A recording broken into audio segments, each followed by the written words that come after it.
है क्या स्त्री पास्टर या बिशप अपोजल नहीं तो चरवा अध्यक्ष प्रेरित बन सकती है क्या? स्त्री प्रभु भोजन में रोटी तोड़ सकती है क्या? आजकल बहुत सारे स्त्रियां कलीसिया चला रहे ऐसा कर रहे हैं ना, इसके बारे में आप हमको समझाइए pastor ji. Praise the Lord. Praise the Lord. ये महत्वपूर्ण प्रश्न पूछने के लिए आपको फिर से प्रभु यीशु नाम में धन्यवाद। धन्यवाद। तो हर विषय में हमको एक बात देखना है। बाइबल में से एक वचन पढ़ेंगे, रोमियों की पत्री में आएंगे, चैप्टर 4 3rd वर्स। रोमियों की पत्री चैप्टर 4 3rd वर्स। पवित्र शास्त्र क्या कहता है? ये प्रेरित पौल का ये रीति है, पद्धति है कि सिस्टम है कि हर विषय में बाइबल में वो कौन सा भी सिस्टम होने दीजिए, कौन सा भी सिद्धांत या डॉक्ट्रिन होने दीजिए, कौन सा भी इश्यू होने दीजिए, प्रेरित पौल हमेशा एक ही बात बोलता है, इस विषय में पवित्र शास्त्र क्या कहता है। हमें भी यही प्रश्न पूछना है, पवित्र शास्त्र बाइबल इस विषय में क्या कहता है। हाँ, आज का दिन तो बहुत सारे फेमस प्रीचर्स है, बोले तो बहुत सारे महिलाएं, स्त्री बहुत फेमस है। वो लोग क्या बोल रहे हैं हमको ज़रूरत नहीं है, बाइबल क्या कह रहा है वो हमको मतलब है, वही हमको चाहिए, है ना जी। जो फेमस प्रीचर्स है, जो बहुत बड़े बड़े डिनोमिनेशंस है, वो सब लोग क्या कह रहे हैं हमको मतलब नहीं है, लेकिन वचन क्या कहता है ना जी। प्रेरित पौल कितना सुंदर, कितना सिंपल बोलता है, सीधा बात बोलता है। पवित्र शास्त्र क्या कहता है, हमें यही चीज़ चाहिए हर एक विषय में। पवित्र शास्त्र क्या कहता है, this must be our question. क्या फेमस प्रीचर क्या बोल रहा है, वो डिनोमिनेशन क्या बोल रहा है, ये डिनोमिनेशन क्या बोल रहा है, जो अद्भुत काम कर रहा है वो क्या बोल रहा है, ये हमको ज़रूरत नहीं है। चाहे उनके द्वारा प्रभु कितना भी अद्भुत काम करने दीजिए, चाहे उनका चर्च कलीसिया कितना बड़ा भी होने दीजिए, वो कितना भी सीनियर मोस्ट पास्टर होने दीजिए, हमको मतलब नहीं है उनसे। हमको मतलब परमेश्वर के वचन से है। क्या प्रभु का वचन पवित्र शास्त्र क्या कहता है। यदि हम बाइबल को अच्छी तरह से हम पढ़ेंगे तो हमको ये बात समझ में आता है कि पुरुष यीशु मसीहा का, परमेश्वर का एक प्रतिबिंब है ना जी, और स्त्री कलीसिया का प्रतिबिंब है। पुरुष परमेश्वर का, यीशु का प्रतिबिंब है और स्त्री कलीसिया का प्रतिबिंब है। तो हमेशा यीशु मसीहा कलीसिया के ऊपर राज्य करना चाहिए, अधिकार चलाना चाहिए। ऐसा नहीं है कि कलीसिया यीशु मसीहा के ऊपर अधिकार चलाना चाहिए। तो ये फिगरेटिव अरेंजमेंट जो होता है, अलंकारिक क्रम जो होता है, वो उल्टा हो जाता है। यदि कोई स्त्री क्या करती है, कलीसिया के ऊपर अधिकार करती है, राज्य करती है ना जी। तो चरवाह बनना या बिशप बनना या पास्टर बनना क्या होता है, अध्यक्ष बनना, इसका मतलब क्या है कि एक कलीसिया के ऊपर अधिकार चलाना है ना जी। आपको मैं दिखाता हूँ वो वचन, पहला तीमुथियों की पत्री में रहेगा, चैप्टर 3 में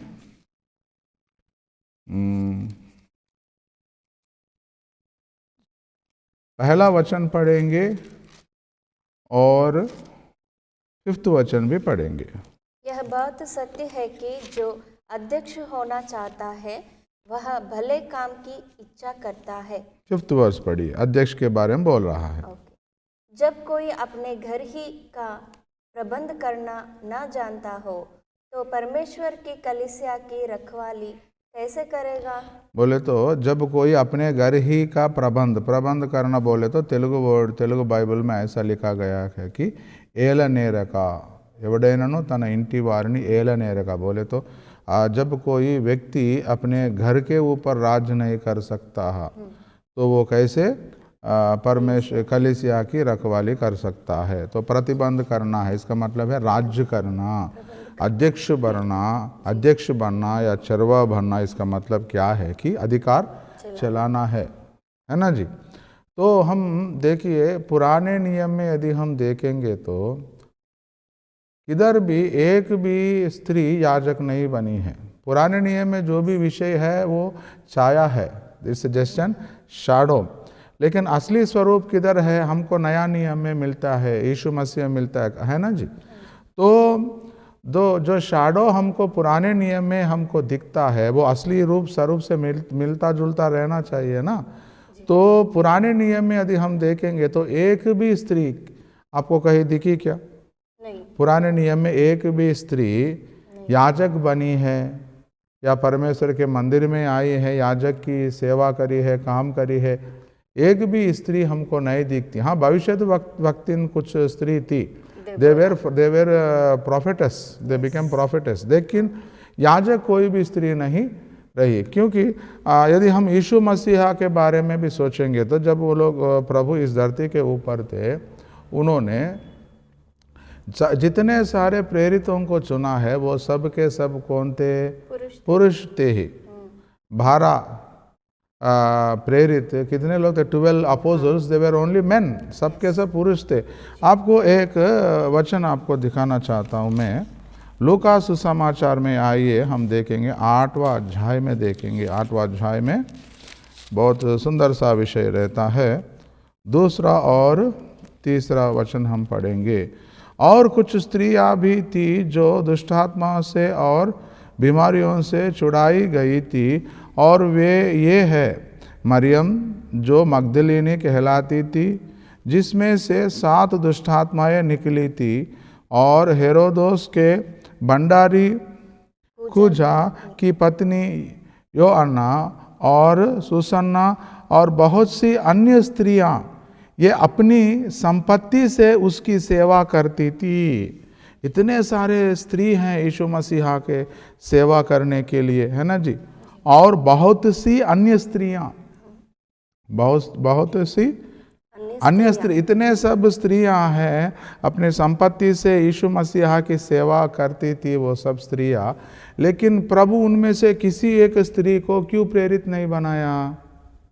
क्यों पुरुष लोगों को ही चुना है? इधर देखिए, अगर पवित्र शास्त्र हम अच्छी तरह से पढ़ेंगे तो हमको ये समझ में आना चाहिए कि पुरुष जो होता है वो परमेश्वर का, यीशु मसीहा का प्रतिबिंब है, और स्त्री कलीसिया का प्रतिबिंब है।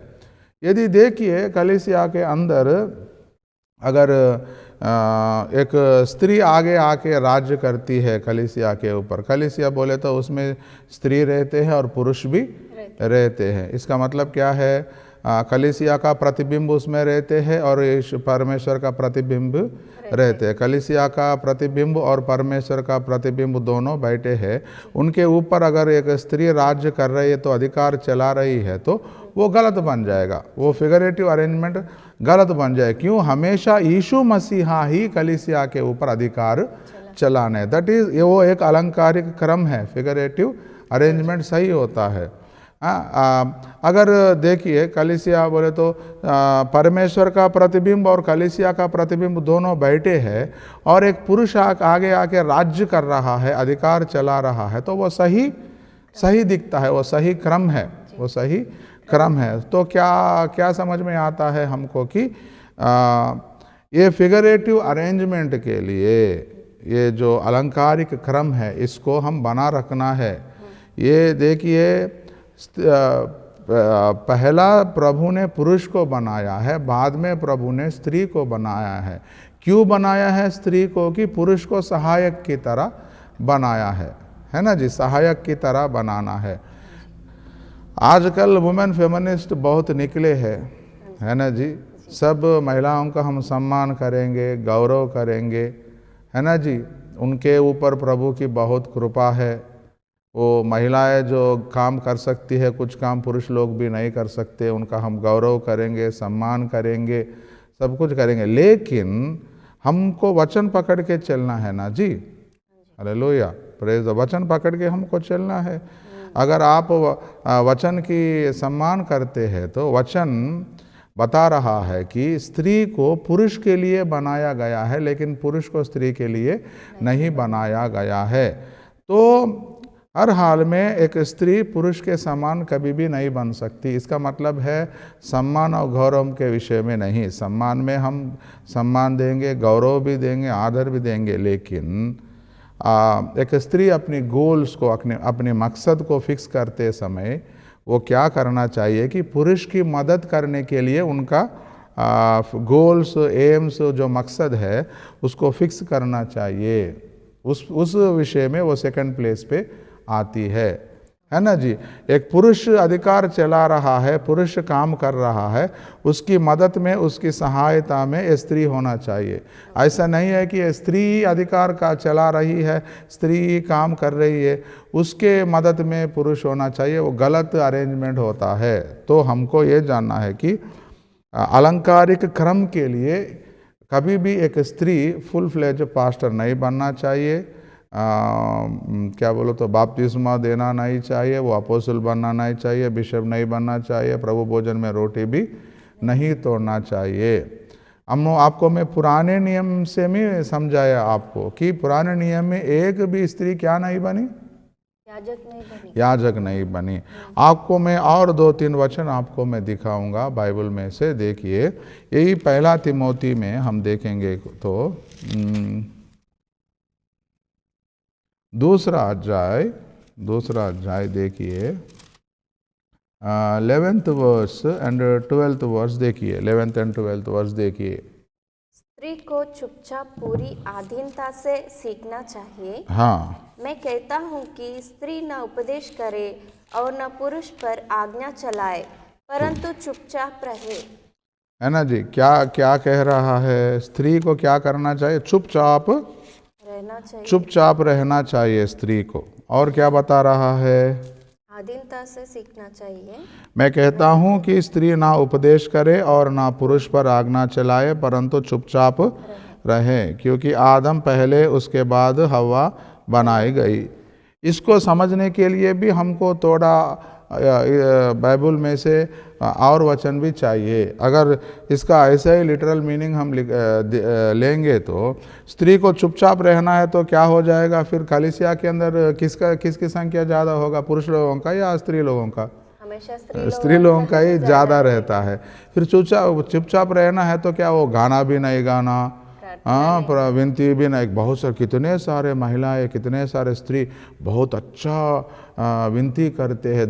देर are many prayerful women in the church, बहुत सारे, है ना जी।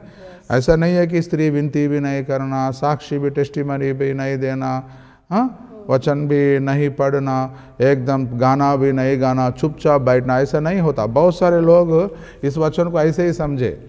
कई कलीसियाओं के अंदर उनको गाना भी गाने नहीं देते, साक्षी बताने के लिए नहीं देते, विनती करने के लिए उनको नहीं देते। वचन कहता है चुपचाप बैठो बोल के ही एक वचन को पकड़ के चलते हैं। लेकिन हमको ये सीखना है कि कभी भी किसी भी टॉपिक, किसी भी सिद्धांत के विषय में हम अंतिम निर्णय में आने से पहले वचन में उस विषय के बारे में और कहाँ प्रभु ने लिखा वो भी हमको मालूम होना चाहिए। We should consider all other references, verses, सब वर्सेस को एक जगह हमको लेके इकट्ठा करना है, लेके आना है। तो इधर क्या कहता है कि प्रेरित पौल, मैं कहता हूँ कि स्त्री ना उपदेश करे और ना पुरुष पर आज्ञा चलाए, परंतु चुपचाप रहे। तो मैं आपको ऐसा वचन पहला कुरिन्थियों की पत्री में चैप्टर 11 में भी दिखा सकता हूँ आपको।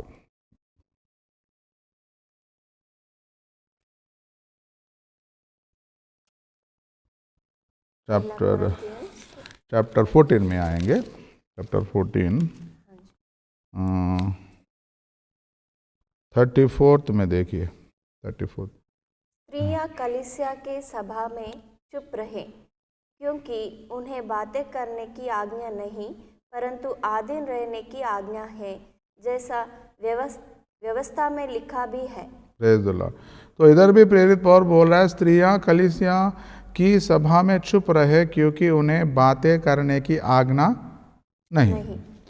तो क्या इसका मतलब ये है कि स्त्री हमेशा चुपचाप रहना चाहिए, एक भी बात नहीं बोलने का? अगर आप सोचो स्त्रियां चुपचाप रहेंगे तो कौन गाना गाएगा, कौन साक्षी बोलेगा, कौन विनती करेगा, है ना जी। इसका मतलब हम देखिए ये कुरिन्थियों की पत्री ने प्रेरित पौली लिखा है और तिमोथियों की पत्री भी प्रेरित पौली लिखा है। और एक वचन मैं आपको दिखाना चाहता हूँ, पहला कुरिन्थियों की पत्री चैप्टर 11 में देखिए,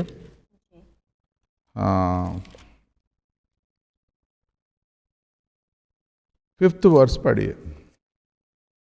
परंतु जो स्त्री हाँ उघाड़े सिर प्रार्थना या भविष्यवाणी करती है वह अपने सिर का अपमान करती है। हाँ, क्या बोला इधर प्रेरित पौल, परंतु जो स्त्री उघाड़े सिर प्रार्थना या भविष्यवाणी करती है वह अपने सिर का अपमान करती है। तो क्या कह रहा है, पर जो स्त्री भविष्यवाणी करती है, उधर क्या बोल रहा है, पहला कोरिन्थियन चैप्टर 14:34 में चुप रहने के लिए बोल रहा है। पहला तिमोथी 2:12 में क्या बोल रहा है, स्त्री चुप रहने के लिए बोल रहा है। लेकिन इधर पहला कोरिन्थियन चैप्टर 11 5th वर्स में बोल रहा है कि स्त्री भविष्यवाणी करती है, प्रार्थना भी करती है। फिर दोनों विषय को प्रेरित पौली लिखा है ना जी। दोनों विषयों को प्रेरित पौली लिखा है। एक जगह प्रेरित पौल बोल रहा है कि स्त्री भविष्यवाणी कर सकती है और स्त्री प्रार्थना भी कर सकती है, और दूसरी जगह प्रेरित पौल बोल रहा है कि स्त्री को चुपचाप रहना चाहिए। तो इसका मतलब क्या है, हम फिर वापस पहला तिमोथी में आएंगे, चैप्टर 12 में आएंगे, 12th वर्स में देखेंगे। इधर आने से पहले हम इधर भी इस वचन को भी देखेंगे। पहला कोरिन्थियन चैप्टर 14 में आएंगे, 24th वर्स में देखेंगे, क्योंकि चैप्टर 11 पहला कोरिन्थियन चैप्टर 11 में प्रेरित पौल बोला है कि परंतु जो स्त्री उघाड़े सिर प्रार्थना या भविष्यवाणी करती है ना जी। तो भविष्यवाणी का मतलब क्या है, इधर वचन ही हमको समझाता है। पहला कुरिन्थियों की पत्री चैप्टर 14 24th वर्स में देखिए, परंतु यदि सब भविष्यवाणी करने लगे और कोई अविश्वासी या बाहर वाला मनुष्य भीतर आ जाए तो सब उसे दोषी ठहरा देंगे और फर्क लेंगे। तो मैं आपको यही वचन तेलुगु में से पढ़ के सुनाऊंगा। हिंदी लैंग्वेज ये हमारा फेवरेट लैंग्वेज है, लेकिन तेलुगु बाइबल जो है डायरेक्ट हिब्रू और ग्रीक से ट्रांसलेट हुआ है, तो इसलिए नज़दीक का मीनिंग इसमें आता है। लेकिन हिंदी बाइबल जो है इंग्लिश से ट्रांसलेट किया गया है ना जी। This is not, Hindi Bible is not a direct translation, but where as Telugu Bible is directly translated from Hebrew and Greek, that is original scriptures. तो नज़दीक का मीनिंग आता है। देखिए, అయితే అందరూ ప్రవచించుచుండగా बोले तो सब के सब जब भविष्यवाणी करते हैं, अविश्वासी అయినను ఉపదేశం పొందని వాడిని లోపలికి వచ్చి, एक अविश्वासी भीतर आ जाए तो अंदरी बोध वलना बोले तो सबकी संदेश के द्वारा वो व्यक्ति पापी ठहराया जाएगा और फर्क लिया जाएगा। किस सबके उपदेश के द्वारा, संदेश के द्वारा, शिक्षा के द्वारा। तो पहला कोरिन्थियन चैप्टर 14:24 के 4 में प्रेरित पौल हमको समझाता है कि भविष्यवाणी करना बोले तो ठीक है, कुछ लोग भूतकाल की भविष्यवाणी करते हैं, कुछ लोग भविष्यवाणी बोले तो भविष्य में जो होने वाली बातें करते हैं, है ना जी। इधर प्रेरित पौल बोल रहा है कि भविष्यवाणी करना बोले तो शिक्षा, उपदेश, संदेश बोलना बोले तो प्रेरित पौल स्त्री को संदेश देने के लिए बोल रहा है ना जी। तो फिर जो पहला कोरिन्थियन चैप्टर 14:34 में है कि चुपचाप रहने का है, और पहला तिमोथी चैप्टर 2:12 में भी उधर भी चुपचाप रहने के लिए प्रभु बोल रहा है। इसका मतलब क्या है, फिर से पढ़ेंगे। पहला तिमोथी चैप्टर 2:12, मैं कहता हूँ कि स्त्री ना उपदेश करे और ना पुरुष पर आग ना चला। इसका मतलब यह है कि उसको अधिकार चलाने के लिए प्रभु अनुमति नहीं दे रहा है। है ना जी। आज्ञा चलाए पुरुष और ना पुरुष पर आज्ञा चलाए, इसका मतलब है कि कभी भी स्त्री को पुरुष के ऊपर अधिकार नहीं चलाना चाहिए, कभी भी स्त्री कलीसिया के ऊपर अधिकार नहीं चलाना चाहिए। जो परमेश्वर का प्रतिबिंब है पुरुष के अधीन रहना चाहिए। तो ये फिगरेटिव अरेंजमेंट के लिए, ये अलंकारिक क्रम के लिए प्रभु ने ऐसा रखा है बाइबल में कि कभी भी स्त्री चरवा नहीं बनना है। हाँ कि कुछ लोग बन रहे हैं, कुछ लोग फेमस प्रीचर भी है जो लोग चरवा बने हैं, अपने नाम के आगे बिशप लगाते हैं, अपोस्टल लगाते हैं, लेकिन वो बाइबल का विरुद्ध है, बाइबल का विरुद्ध है जी। आपको प्रणाम करते हैं प्रभु यीशु नाम में, आपको प्रभु सम्मान देगा, प्रभु आपको आशीष देगा, आप भविष्यद्वक्तिन बन सकती हो, आप संदेश दे सकती हो, आप गाना गा सकते हो, आप म्यूज़िक बजा सकते हो, और बहुत सारा काम कर सकते हो मंदिर में, आप सुसमाचार बता सकते हो, you can become an evangelist, बाहर अच्छा सुसमाचार पढ़ा सकते हो, सब कुछ कर सकते हो, लेकिन you can never become a pastor. A lady, a woman must never become a pastor. वो परमेश्वर के वचन के विरुद्ध है ना जी। मैं फिर से बाप्तिस्म क्या, प्रभु चरवा बनने के लिए ही परमिशन नहीं दे रहा, अपोस्टल बनने के लिए परमिशन नहीं दे रहा है, तो बाप्तिस्मा देने के लिए कैसे परमिशन अनुमति देगा? प्रभु भोजन में रोटी तोड़ने के लिए कैसा प्रभु परमिशन अनुमति देगा? ये फिगरेटिव अरेंजमेंट हमेशा हमारे मन में फिक्स हो जाना चाहिए कि यीशु का प्रतिबिंब जो है ना जी, यीशु का प्रतिबिंब कलीसिया के ऊपर अधिकार चलाना है, वो सही रीति है, पद्धति है, प्रभु उसको आशीष देगा। Praise the Lord. कभी भी कलीसिया का प्रतिबिंब यीशु के ऊपर अधिकार नहीं चलाना चाहिए। मैं फिर से रिपीट करता हूं आप लोगों के लिए, यीशु मसीहा का प्रतिबिंब जो है कलीसिया के ऊपर अधिकार चलाना चाहिए, लेकिन कलीसिया का प्रतिबिंब जो है स्त्री, वो कभी भी यीशु के ऊपर अधिकार नहीं चलाना चाहिए, तो वो गलत हो जाएगा। इसलिए ये एक कारण के लिए प्रभु ने स्त्री को चरवा, अपोस्टल, बिशप बनने के लिए अनुमति बाइबल में नहीं दे रहा है।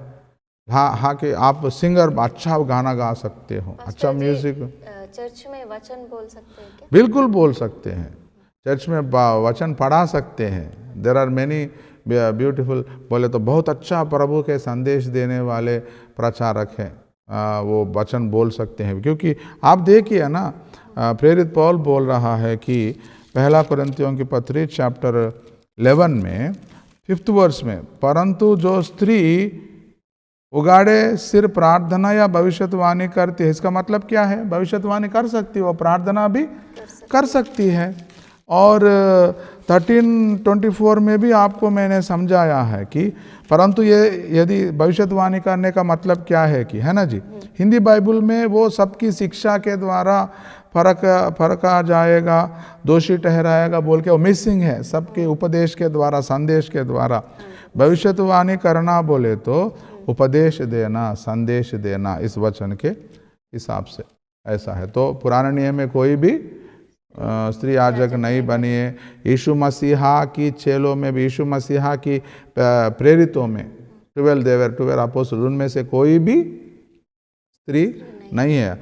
लेकिन प्रभु के साथ रह के उनके संपत्ति से प्रभु की सेवा करने वाले बहुत सारे स्त्री हैं, है ना जी। आप मंदिर में सेवा कर सकते हो, गाना गा सकते हो, संगीत बजा सकते हो, आप वचन प्रचार कर सकते हो, है ना जी। आपको सुसमाचार भी यू कैन इवेंजलाइज, बहुत सारा अच्छा सुसमाचार आप पढ़ा सकते हो, लेकिन कभी भी फुल फ्लेज पास्टर आप नहीं बनने का, प्रभु इससे खुश नहीं होगा। आप अपना जो प्रतिफल प्रभु से मिलने वाला है उसको खो देंगे आप, है ना जी। तो बपतिस्मा देने के लिए प्रभु अनुमति नहीं देता, और प्रभु भोजन में रोटी तोड़ने के लिए प्रभु अनुमति नहीं देता, है ना जी। कलीसिया के ऊपर राज्य करना, अधिकार चलाने के लिए प्रभु अनुमति नहीं देता। तो ये है जी इसका उत्तर।